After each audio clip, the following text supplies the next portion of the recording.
Welcome back to It Ain't Rocket Science. I'm Adam Balkin. The American Museum of Natural History gives out awards to students who question the properties of nature.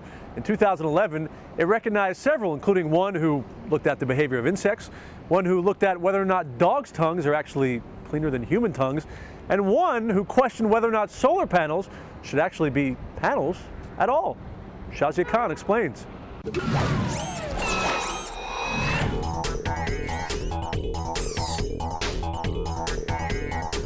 I guess I was just really curious, and I just felt like it could be something really useful in the future, maybe. He has met with President Obama and has spoken before CEOs, but 14-year-old Aidan Dwyer's extraordinary journey to science stardom all started a little more than a year ago on one rather ordinary winter day. We were like hiking for a while, so I was kind of getting bored.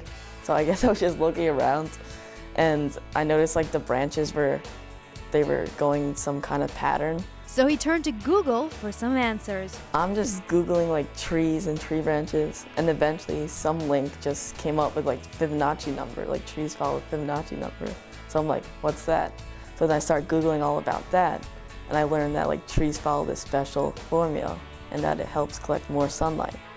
And it kind of like motivated me to see if we put solar panels where leaves are supposed to be, then it could collect as much sunlight as a tree would. He had his hypothesis, and the Boy Scout was ready to experiment. I went to Home Depot and I bought all these materials like PVC piping, and I went to my grandpa's basement.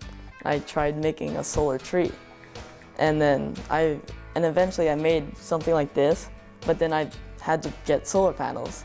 So I had to do some more chores to get solar panels. Then I eventually ordered them online, and I had to do all this wiring. With help from Dad, a lawyer, Aidan worked nearly every Sunday for 6 months to build a traditional flat solar panel array, and this solar panel tree following the Fibonacci sequence of an oak tree.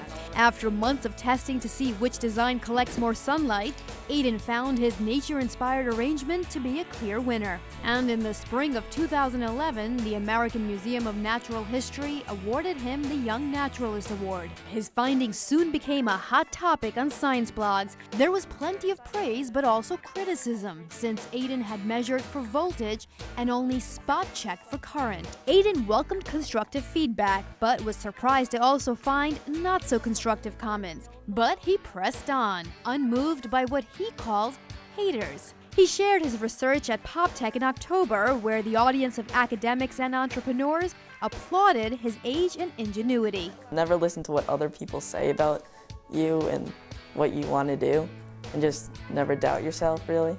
Aidan continues to do research and has since built this new tree.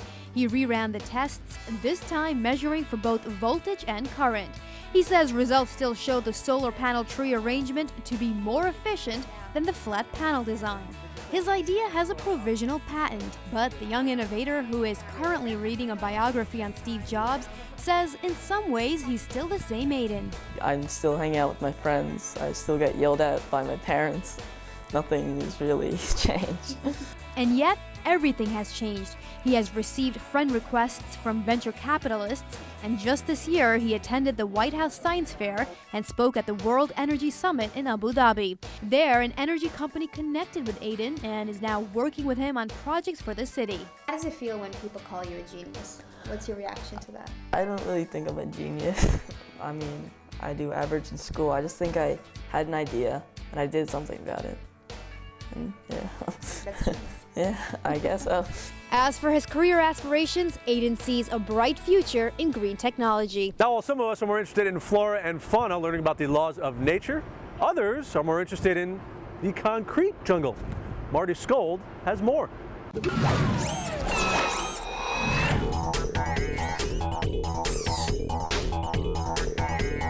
This is the school.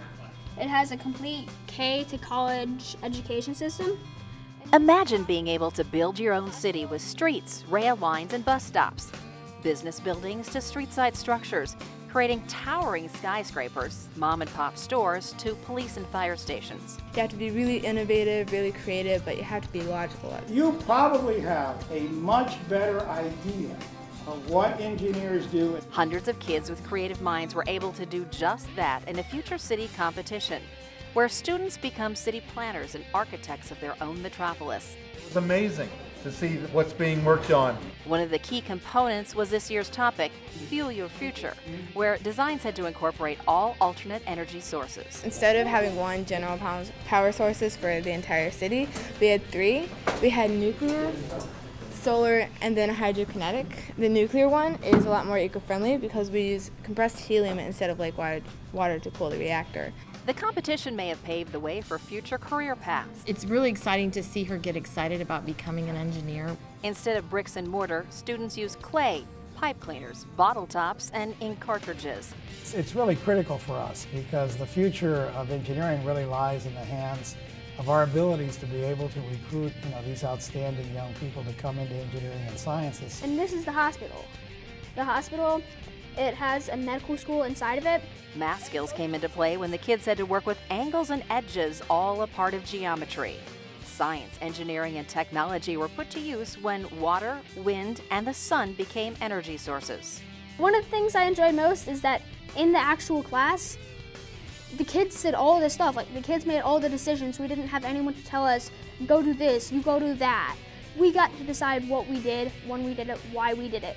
Each team presented their plans for their city and the ideas behind it, and then were asked questions by a panel of engineers, scientists, and teachers. East Milton. Many of them walked away with the idea to become future planners, engineers, scientists, or technology experts. 1, 2, 3. Thank you. Rural villages, small towns, and even sprawling cities like this one could one day incorporate some of those ideas the kids developed into their future plans. Science, technology, and math are put into real-world issues and engineering concepts in this contest. So if you're a kid and you've got a great idea for next year's competition, 2012-2013, you can register by March.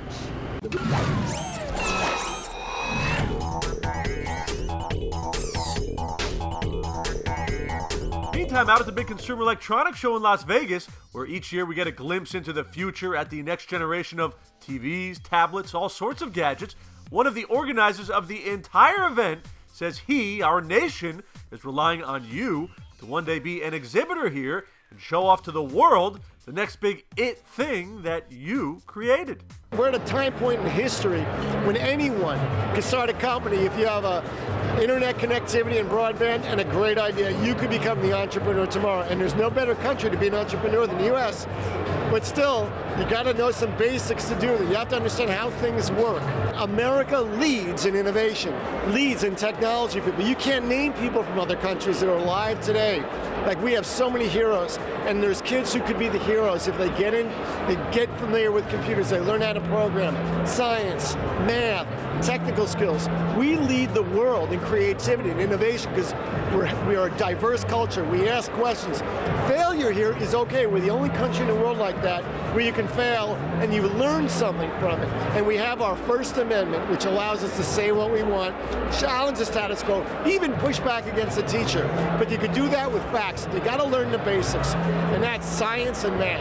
And kids got to do it because they have to take over and keep U.S. #1. You can visit Time Warner Cable's Connect a Million Minds website to find out more about the initiative and take the pledge to help inspire young minds to become tomorrow's problem solvers. We do have to stop here for a quick break. Coming up, though, we'll tell you who's coming up with a bright idea to place 1,000 scientists in 1,000 classrooms and how it might just happen in your school. Plus, the White House hosts its annual Invention Convention with some pretty young delegates. See who President Obama's awarding and why. Stay with us.